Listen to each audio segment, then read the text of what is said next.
Kisah Cinta Bidadari Bercadar, episode 1. Di pagi hari yang masih diselimuti oleh sinar rembulan, seorang gadis terbangun dari tidur malamnya. Kala suara azan yang sangat merdu menyapa telinganya, ia pun bergegas untuk berwudu lalu pergi ke masjid bersama Umi dan abinya.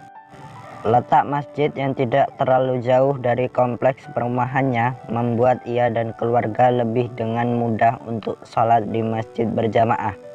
Seperti biasanya, abinya terlebih dulu berjalan di depan, sementara ia dan Umi berjalan di belakang. Entah kenapa subuh itu di masjid ada yang berbeda. Ada seseorang yang belum pernah ia lihat sebelumnya. Seorang pria muda berpeci yang sangat mempesona di mata.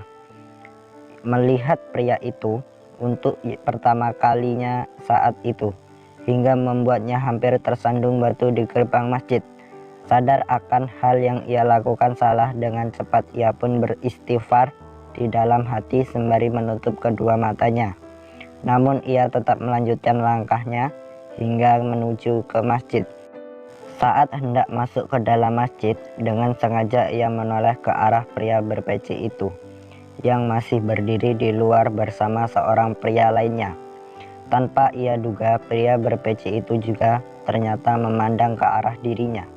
Pria itu tersenyum dan itu membuatnya segera masuk ke dalam masjid, lalu menunaikan sholat sunnah tahiyatul masjid 2 rakaat. Setelah ia menunaikan salat sunnah, ia pun berzikir sembari menunggu iqamah untuk salat subuh. Gadis bercadar itu pun larut dalam zikirnya hingga ia meneteskan air matanya. Lalu uminya menegurnya untuk berdiri karena salat subuh akan segera dilaksanakan. Dengan khusyuk ia pun salat subuh berjamaah.